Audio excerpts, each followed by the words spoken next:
Et ce qu'on a choisi de mettre à la fin, c'est un petit aperçu de ce qu'on pense être l'avenir. Bien sûr, déjà, c'est une question. Donc, reprise ou reprise, il y a beaucoup qui connaissent les questions en classe. Et bon, j'en posais deux. Et c'est une question, ce n'est pas une réponse. Si on connaissait la réponse, on aurait mis la reprise ou alors la reprise. On n'a pas la prétention d'une prévision, car c'est tellement absurde. On a toujours voulu, les économistes ont toujours voulu mimer les physiciens, mais les physiciens, je lisais un article hier, si vous prenez une table de billard, vous mettez des balles comme si vous commencez la partie, vous donnez tous les paramètres au physicien, il vous dira où se retrouveront les balles de billard après un coup, mais dans 64 coups, pour qu'il puisse vraiment prévoir ce qui va se passer, il a besoin de savoir chaque détail sur le corps du joueur et la force gravitationnelle de tous les atomes qui sont dans un rayon de 5 km. Alors imaginez, remplaçons ce système, non pas par des boules, mais par des boules qui pensent, par des boules qui parlent, par des boules cliniques. La boule blanche qui dit à la boule noire, vas-y, saute dans le trou. C'est pas des intentions, des intentions. Et le truc, c'est qu'une fois que les agents dans le système commencent à interagir, il y a des zillions d'interactions entre éléments humains et non humains qui font qu'on ne peut pas, en économie, construire un modèle. Tous les modèles, et d'ailleurs c'est George Box qui le dit, tous les modèles sont faux, mais quelques-uns sont utiles. Et c'est ce qu'on essaie de... c'est ce point de vue qu'on aborde. On n'est pas des physiciens. D'ailleurs, la physique, les sciences en général, la physique c'est une exception, c'est plutôt une exception qu'une règle. La physique fait de très bonnes performances en prévision. Elle peut vous dire si vous lancez un boulet de canon où ça va se retrouver. L'économie, on vous donne un plan de reprise, on vous dit injecter 1000 milliards de dollars dans l'économie, on ne peut pas vous dire où va se retrouver l'économie dans 3 mois. Impossible. Même pas dans 2 jours. Impossible. On n'a pas ce pouvoir-là à cause des millions d'interactions. Et au fond, devant cette incapacité, tout ce qu'on peut faire, c'est reconnaître que l'économie ne veut rien dire en soi, c'est plutôt la psycho-économie qu'on devrait aborder. Et c'est ce que disait Keynes. Il faut placer l'économie derrière la psychologie. Tous les économistes à la base étaient des philosophes. Adam Smith, vous voyez son essai sur les valeurs morales, vous voyez Keynes, la paix, l'apport économique de la paix, vous voyez Marx. Et c'est à un moment donné dans l'histoire en fait que ça a tourné, que ce n'était plus des philosophes à la base, mais des physiciens, avec Samuelson qui a généralisé les équations mathématiques de la thermodynamique à l'économie. Et c'est là qu'on a un peu travesti la nature de l'économie. Donc, de ce point de vue, dans la dernière partie, on parle de 2 choses. Les options ARM et les ALTA. Et ce sont 2 crédits hypothécaires. Personne n'en parle pour le moment, ça ne va pas tarder. Et personne ne veut en parler. Parce que chaque fois qu'on envoie un papier, ils nous disent que c'est trop technique. Mais souvent, ils disent oui, c'est trop technique, mais les subprimes, 6 mois avant la crise, c'était aussi trop technique. Exactement. Ouais. C'est ça. Les options ARM et les ALTA, à la base, c'est la même chose que les subprimes. La seule différence, les subprimes étaient destinés à des ménages plutôt pauvres. Les ARM et les ALTA sont destinés à des ménages moyens qui voulaient acheter des maisons au-delà de leurs moyens. Et au sein de la crise, tout le monde est touché, systématiquement. Donc en d'autres termes, ces gens-là qui avaient des taux attractifs pour 3-4 ans, ces taux ne seront plus attractifs dans 1 an, et en 2011-2012, il va y avoir un retournement dans la plupart des banques. Et c'est quelque chose qu'on anticipe. On ne peut pas dire quelle sera la retombée exacte, bien sûr. Voilà. Et c'est le même mécanisme que le subprime, en fait. Même s'il y a moins de classe moyenne aux États-Unis, c'est le même mécanisme que le subprime. Et c'est en France, aux États-Unis? C'est aux États-Unis. Oui, aux États-Unis surtout. Les produits ils ont été titrisés de la même façon que les subprimes? Oui. Ouais. Les options ARM, c'est le nom du crédit hypothécaire, puis ça a été reforgué dans un CDO, etc. Ça a été... En termes de montant, c'est... En termes de montant, justement, si tu mets option ARM plus alt A, ça te donne exactement autour du même montant que les subprimes. Donc c'est aussi volumineux. Ouais.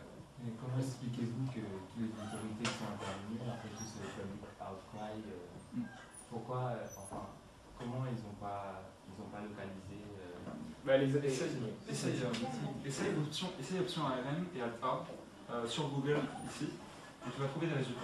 C'était à Londres pendant l'été, j'ai mis option ARM et alt A, qui ont des résultats complètement différents. On en parle aux États-Unis, ça commence à faire du bruit ici. On commence à en parler ici, mais on ne connaît pas exactement. En d'autres termes, ça ne fait pas de bruit ici, mais là-bas, ça commence. Et puis la crise a révélé aussi beaucoup d'autres aberrations. Les indices de notation sont encore là. Enfin, les choses il n'y a pas une vraie révolution finalement après cette crise. On a réagité de l'argent et puis ça repart comme avant. J'ai avec moi ce à quoi ça ressemblait les contrats ou plutôt les pré-contrats ARM et ALTA. qui ont des prévisions beaucoup trop optimistes, alors que la crise maintenant plongerait n'importe qui dans le pessimisme. Et d'autre part, il y a la régulation. La régulation, c'est aussi un grand point dans notre livre. Aujourd'hui, avec tous les efforts qu'a fait le G20, tous les efforts qu'a fait le G8, toute la régulation qui a été mise en place, rien n'empêcherait les banques de refaire des subprimes. Rien ne se met à l'encontre. Justement, je pensais à un truc aujourd'hui. Tout ce qu'on a fait avec toute cette régulation aujourd'hui pour le système, c'est mettre des patchs.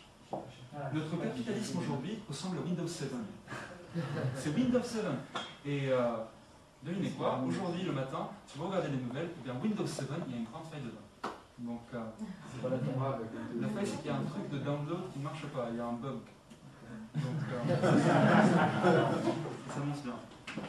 Mais est-ce que, si tu veux, il y a A, inflation, prix du pétrole, DSK, il y a les CDS.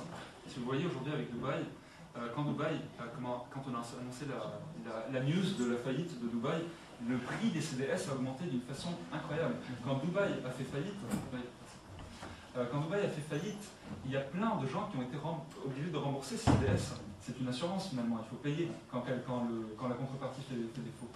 Et il y a des montants faramineux derrière tout ça. Il y a des gens qui vont devoir payer beaucoup d'argent avec Dubaï, Bahreïn et Abu Dhabi. Et au final, on a un peu tous les éléments d'une tempête parfaite. Culturel aussi. La propriété est très très importante. Ce qui fait qu'en fait, on se dit pourquoi ils prennent ce genre de choses. Mais quand tu as besoin de loger ta famille ou quand tu as besoin tout simplement d'avoir un logement pour montrer aux autres que tu l'as, tu vas le prendre, tu n'as pas le choix, tu n'as pas de revenus. Même si les taux sont, tu te dis, ça va exploser plus tard, tu tentes ton coup. Qu'est-ce que tu as à faire? exactement. Il y a la vision de court terme aussi, qui est le fait de penser que l'immobilier, avec la reprise, risque de réaugmenter. Et si ça réaugmente, en fait, ça fonctionne. On parlait de Samuelson, je ne sais pas si. On parlait de Samuelson tout à l'heure, qui est d'ailleurs un Nobel 1970. Et. Aurélien, on parlait de Samuelson tout à l'heure, et de ses équations thermodynamiques, etc. Son hypothèse initiale, c'est que les agents sont rationnels. Et ce que tu dis, c'est exactement ça, c'est que les agents ne sont pas rationnels au final. Et que les hypothèses qu'on met dans les modèles économiques, c'est pas exactement ce qui colle le mieux à la réalité. Et d'ailleurs, c'est ça qu'on a mis dans une dernière partie, pour conclure. Voilà. Voilà, où on donne les premières leçons, enfin, on dit quelles premières leçons on pourrait tirer. Et c'est ça en fait. Alors, on n'en a pas vraiment de solution. La réalité, c'est ça. Mais on se dit quel type de régulation on peut trouver où finalement on puisse encore créer de la valeur, mais sans porter atteinte à autre chose que les contraintes écologiques. Parce qu'il y a beaucoup de gens qui disent oui, finalement, il faudrait que la production réelle arrive à atteindre le cours de la spéculation, la production financière. Mais si la production réelle arrive à atteindre le niveau de ce que représente la production financière, c'est fini, quoi. On porte atteinte très fortement à la Terre. C'est vrai, il y a une contrainte écologique dans une transition démographique où la population va passer de 5 milliards à 9 milliards d'habitants. Donc finalement, on s'interroge, on pointe du doigt les problèmes. Sans proposer vraiment c'est vrai, sans proposer réellement une solution, mais on pose les bases d'une réflexion. D'ailleurs, déjà parce que peu de gens ont posé en réalité, peu de gens, y compris sur le pétrole. Moi je vois, l'autre fois, à BFM, on me dit oui, mais on vient de retrouver des nouveaux gisements, donc on a du pétrole pour très longtemps. J'ai dit la question, ce n'est pas qu'on ait du pétrole pour très longtemps ou pas, ce n'est pas qu'on ait non plus du pétrole gratuit à l'infini, c'est qu'une population qui passe à 9 milliards d'habitants et qui consomme du pétrole, ça porte atteinte à l'écologie. Donc quoi qu'il arrive, on va devoir limiter nos consommations. Point barre. Il faut trouver un autre mode de régulation. Et c'est au moment d'une crise, comme disent les théoriciens de la régulation, c'est au moment d'une crise qu'il faut passer à un autre mode de régulation. Or, ce n'est pas ce qu'on a fait. Il y a eu une crise, on est resté dans le même mode de régulation. Voilà. Donc pour conclure, reprise, ça rime, ça sonne juste, ça sonne bien, mais on espère que ça sonne juste surtout. Peut-être de penser où finalement le marché financier crée de la valeur dans un univers où on fait beaucoup de services, où on n'arrive plus à produire, où on produit ailleurs, et donc ça compensait finalement une absence de production chez nous. Et donc c'était assez positif. Et là d'un seul coup, même un an avant la crise, je veux dire, moi j'ai des articles de presse où un an avant la crise, la plupart des économistes disaient que tout allait bien. Vous voyez? Je veux dire, moi je suis en train de lire un livre là, de M. Cohen qui est extrêmement bien, hein, qui s'appelle La prospérité du vice, que je trouve très bien, mais je trouve que la vraie prospérité du vice, c'est que quelqu'un comme lui écrive un livre et gagne beaucoup d'argent alors qu'il n'a pas prévu la crise. C'est ça le vrai vice. Vous voyez? C'est ça le vrai vice.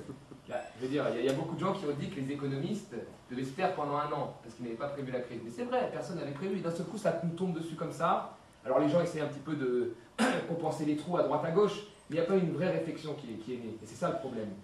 C'est ça le problème. Nous, on pense qu'il faudrait qu'il y ait une vraie réflexion qui naisse. Voilà. Ok. Donc, merci beaucoup. Hein.